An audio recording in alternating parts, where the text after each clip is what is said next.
We're then going to hit him twice with our sword to make sure that he's one swing away from death, bearing in mind that he's a tiny piglin and so cannot fight back, so everything is good. So we hit him once, then we hit him twice, and we've murdered him. Oh, beans. Right, summon another test subject. Ah, hello there, ladies and gentlemen. I'm the Spiffing Brit, and today you join us in Minecraft version 1.16.2. What are we doing today? We're going to be exploiting Minecraft to show off a way to generate infinite diamonds. We're going to be showing you how to turn one of any item in the game into as many items as you could feasibly like. Now, naturally, all previous item duplication exploits in Minecraft as of the latest update have been patched, but thanks to the release of 1.16, even more duplication exploits have been discovered, which leads us to today's video, where we're going to be decimating this game's balance. Oh, and it's going to be oh so exciting, so make sure you're sat back, relaxed, you have a nice warm cup of tea in front of you, and if you're feeling especially fantastic, you can even give this video a like. Now let's dive into this game and show off how to truly make Mojang feel regret for releasing this update without a little bit of gameplay testing. Now, of course, whenever Minecraft releases a brand new version, what they do alongside that new version is they patch all of the last version's exploits and item duplication issues, and then they add new gameplay features. But those new gameplay features are always filled with more ways to duplicate items. It's just an endless cycle of game developers battling exploiters and then exploiters battling the game developers, and it never ends. And that's part of what makes Minecraft such an enjoyable game for someone like myself, because there is always an exploit to be found. And lo and behold, we might be on a brand new version of the game, but that means, you've guessed it ladies and gentlemen, another item duplication exploit. This one is quite possibly one of the easiest ones as well to pull off. It can be done very early on in the game. It will probably be used especially by speedrunners to blitz their way through any item limitations this game has to offer, because you can turn 1 diamond into 2 diamonds, 2 diamonds into 4 diamonds, and 1,000 diamonds into 2,000 diamonds. There is no limitation to the amount of items you can create, and best of all, this works in multiplayer, this works in single player, it works on everything. There are very few things that the server owners can do to actually stop this duplication, short of just disabling part of the nether, which is exactly what we're probably going to be forcing some people to do, ladies and gentlemen, today. So let's jump into the game, and I'll be showing you how to destroy the balance of friendship which you and your friends once had, right up until the point when you decided to bring exploits into their Minecraft servers. Now, of course, as you can imagine, this exploit which was added in the nether update requires us to be in the nether. Now, of course, if there was a speedrunner, they'd probably look at that piece of lava there and think,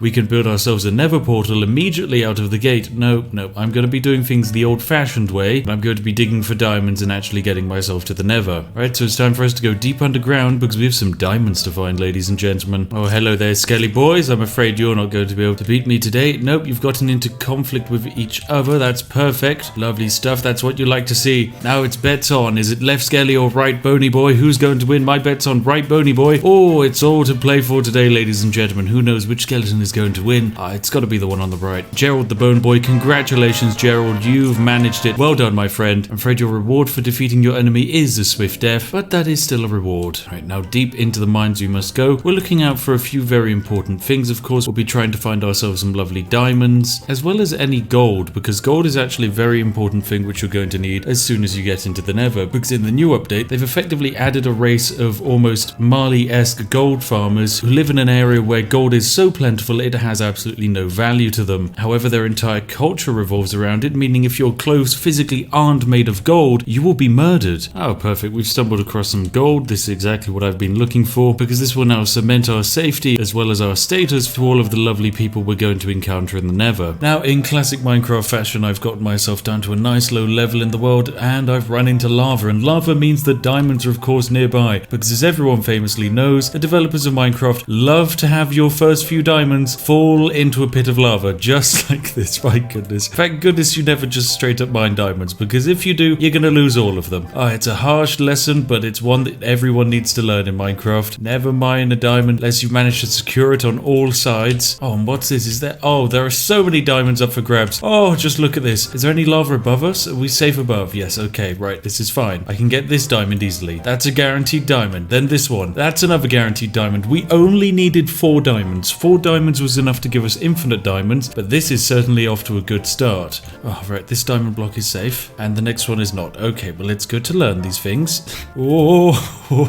This is a risky game, right? Grab the diamonds and go. Let's just grab them and go. We've got them all. Oh, 8 diamonds. That is a huge quantity of diamonds to get all in one go, and that's all we're going to need, ladies and gentlemen. Now, I'm going to need to go and grab some wood, but for when I come back, I'm going to set myself up an infinite infinite water source, and we're going to start turning some of this lava into obsidian. And there we go, we've got all of the resources we need for maximum profitability. Now all we need to do is find a way of gaining lots and lots of lovely obsidian. So I'm going to immediately drop down a lovely bit of water there, create a little bit of obsidian. Now I just also need to deal with all of this water here. I reckon I can do this. I reckon I can get 1 or 2 of these obsidian blocks. All right, let's give it a go. You don't actually need that much obsidian to get a nether portal, and there we go, that's 1 block, a great start. Now we can immediately get the next. I remember my first time getting to the nether, it was actually a massive achievement. It took a really long time, but nowadays, because I've played oh so much Minecraft, and I'm pretty sure everyone has, getting to the nether is actually not too difficult. We've all become such fantastic pro Minecraft gamers. There we go, lots of lovely obsidian is being collected. Oh, there we go, how many is that? That's 9. We're 1 obsidian away from success, so things are looking good, because as soon as we get our 10 obsidian in, that's our portal to the nether sorted. Oh, come on, give it to me. Perfect, there we go. Right, and back up to the surface we go. Now with all of the resources we need to generate infinite diamonds, it really is that easy. Right, welcome back to the actual real world, where today we're going to be building ourselves our lovely little nether portal. It's not too complicated to build one of these. I'm sure you've probably built a metric ton of them in your own time in Minecraft, and naturally we're going to be using the classical cheesy method to save yourself on 4 blocks of obsidian by turning the corner bits into cobblestone. And I'm pretty sure we're ready to go into the nether, but before you do, you're going to make sure that you're wearing at least 1 bit of golden armor so that the piglins don't actually attack you. And oh my goodness, here we go. It's adventure time, ladies and gentlemen. Into the nether we go. Infinite profits await. Oh, here we are. Now the nether is effectively Minecraft's version of hell. Mojang were famously inspired by a trip to Wales when they created this, because just like Wales, this encapsulates the true awe-inspiring devastation and suffering of living in a climate of just pain and upset. Ah, truly a lovely place. Now that we're in the nether, we're actually looking out for one very important thing. Most of the inhabitants of the nether aren't actually going to be that scary for us. They'll be quite friendly. Like for example, this lovely pig here isn't going to try and attack us. Hopefully. Hopefully I say. Hopefully. I am friendly, pig. Come on, can't you see? Now in order to keep the angry larger boars away, what we're going to be doing is we're going to be grabbing some of this lovely funky looking mushroom here, the warped fungus, because that's going to scare off some of the local wildlife, which is actually exactly what you want, because you're going to have to scare off the local wildlife because you're going to also be attempting to murder part of it. Now what you're going to want to do is create a tidy workspace when you're here by placing down these funguses, because these funguses will keep the boars away, which is very lovely. And once you find yourself a nice large gathering of piglins, what you're going to want to do is find yourself a baby piglin, because these little guys can pick up objects. Now what we're going to want to have our little piglin do is pick up an object for us. This is the object which we want to have duplicated, and in our case it's going to be a fresh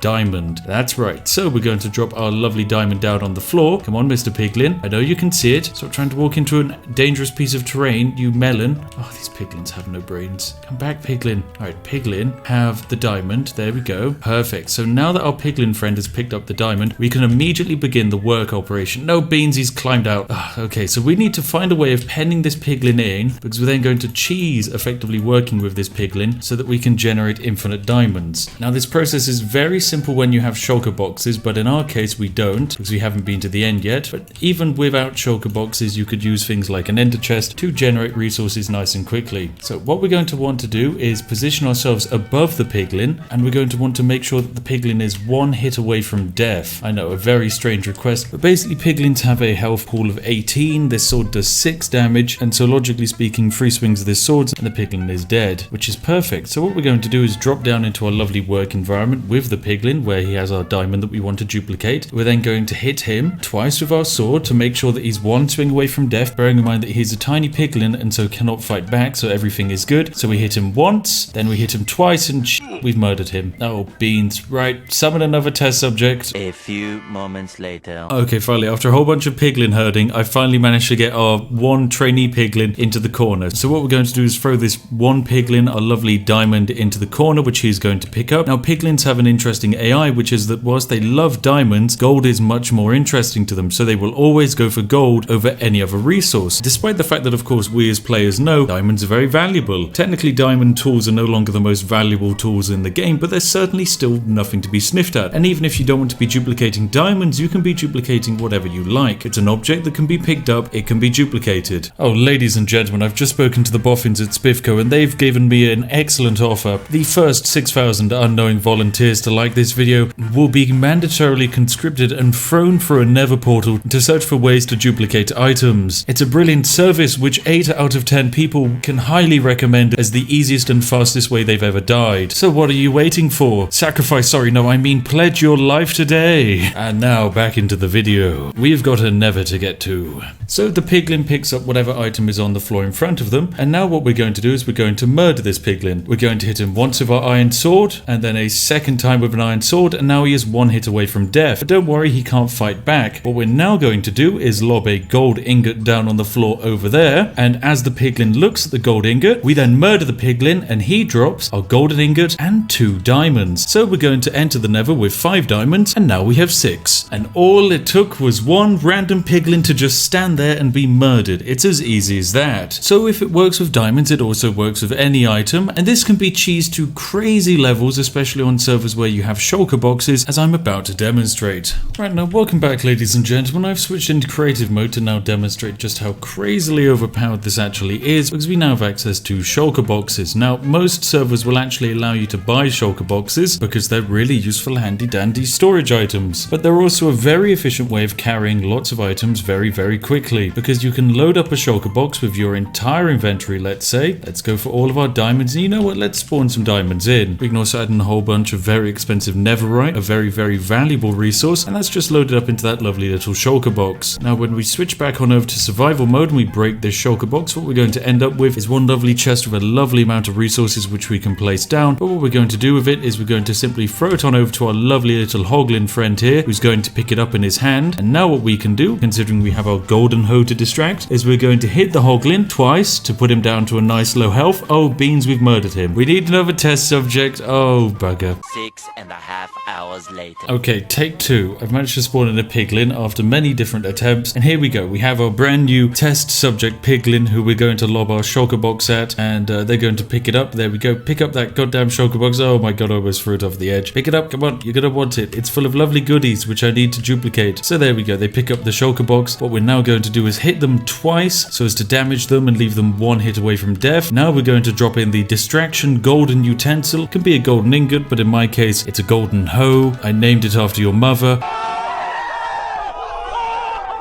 And now once the piglin's looking at it, you kill it, and that gives you the hoe back, but it also duplicates the 2 shulker boxes. So now in survival mode you see we have 2 identical shulker boxes containing all of the super duper high value resources which we were trying to get a hold of earlier. This is completely and utterly stupidly broken because it means you can get whatever resources you like, however often you like. You can manually do this with individual items, but of course if you get a shulker box this is going to become very powerful. But the reason why this is so overpowered, especially in a multiplayer game sense, is the fact that if you can pull it off even with certain individual items that are, say, unique, you can end up with some very strange scenarios. Items which might be quite hard to get a hold of are suddenly very, very easy and in large supply, all from finding a nice location where you can effectively farm baby piglins and use them to effectively gain whatever resource you like. Some would say that using this is an abuse of child labor, but I'd actually say in the nether there are technically no active human rights legislations, and consequently using unpaid child labor to duplicate items is completely and utterly legal. Equally then, having those same children lay down those lives all in the glorious name of getting me a few extra diamonds once again is not an immoral choice. And there you have it, ladies and gentlemen. We've made our way to the nether and we've become the most wealthy individual alive. Who knew all it would take to get infinite items is to find a workforce of unpaid child labor in a location where, let's be honest, no regulatory body is ever going to be able to visit, just so that we can have ourselves a little bit of infinite wealth. Oh, it's absolutely perfect. There's no way to stop us, and there's only infinite money waiting for us, ladies and gentlemen. Spiffco profits know no limitations. We will own everything and everyone, including you. All of the subscribers of this channel will be forced to go for an unidentified portal and stand in a set location whilst holding an item of great value, where they will then be distracted by a shiny gold brick, which they will then pick up to inspect, and just as they do so, I will smite each and every single of my subscribers, all in the name of duplicating infinite infinite wealth. It has to be done, ladies and gentlemen. Think of the tea. With methods like this, I could duplicate perfect cups of tea. I'd never run out. I would have unlimited tea. An infinity, some would say. My goodness, it's what I've been looking for all this time, and who knew it existed in Minecraft. I do have to say a massive thank you to the YouTube channel The Jupa Trooper, who was the first person to actually discover this as they're messing about in Minecraft creative mode. When it comes to the Minecraft exploit community actually finding these exploits, they are actually surprisingly common, because an exploit like this is very similar to exploits which we've already seen in Minecraft. This one is actually just one of the easiest ones to pull off. It used to be the case that if you wanted to have an item duplicated, you could have, say, a zombie pick it up, and if you can have a zombie pick up an item and then put that zombie into a transitionary state, like say the state of turning a zombie into a drowned, if you can manage to put them in that state, then you can duplicate the item that they hold. The issue is this isn't very profitable because not all zombies are going to pick up items, only a small percentage do. When it comes to baby piglins, however, they will always pick up the first item they see. It can make them a bit frustrating to work with, so make sure you're not accidentally leaving a wake of cobblestone lying on the floor wherever you go. But once you find yourself one of these baby piglins, you can effectively get whatever you like out of them. It's an all profit, no loss strategy for glorious success and infinite money. So well done to the developers at Mojang for putting it into the game. It certainly will add a little bit of spice to the balance of servers like 2B2T. Oh goodness, an anarchy server, I could never manage that. I'm sorry, but us Brits just don't do well managing anarchy. I mean, why do you think we got rid of America? Okay, now that's how to trigger a whole bunch of comments. I'll see you down in the comment section, you Boston Tea Party supporters. How dare you? That precious tea had lost its life too soon. I generally want a Memorial Day held for all those wasted cups of tea. What a shame. Anyway, I'm afraid that's all we have in store for today in Minecraft. It's a nice quick exploit and it's very easy to pull off, especially with your friends, and I strongly recommend you give it a try. Of course, don't give it a try on my server. That's illegal. You'll get banned for that. But everyone else's server, yes, do it. It's good. It's perfect. Ruin the balance. Bring chaos to the force, ladies and gentlemen. Do it. Do it for me. Do it for the tea. But yes, that's all I've got time for today, ladies and gentlemen. I've got some fun videos coming up. I've got some interesting Crusader Kings 3 things planned, as well as some Skyrim and some Fallout, and there's even this very special Minecraft video in the works as a way of topping off all of the fun things that we've had going on our server. It's been a wonderful adventure having that server, so it only seems fair to give it a proper video to celebrate. As always though, a massive thank you to each and every one of you, the lovely ladies and gentlemen watching this video, and if you're new here, do consider subscribing because we'd absolutely love to have you here. We in the community are very lovely people. I mean, sure, we get very passionate about several things, mostly warm beverages, but we do make for very good friends. So feel free to subscribe and join our lovely group. As always, a massive thank you to each and every one of you down in the comment section who like the videos, and also our fantastic patrons who make these fantastic videos all the more possible. Thank you very much, you lovely majestic sausages. And hey, if you're sat there watching this video and you're wondering what video you'd like to watch next, look no further than this one on screen now, hand chosen by myself to be absolutely perfect for you. If you enjoyed this Minecraft video, well, you're gonna love this next one. It's a nice refreshing cup of tea, perfect to cleanse your palate for the next lovely YouTube video. Anyway, I'll see each and every one of you in the next one. Have an absolutely lovely day and goodbye for now.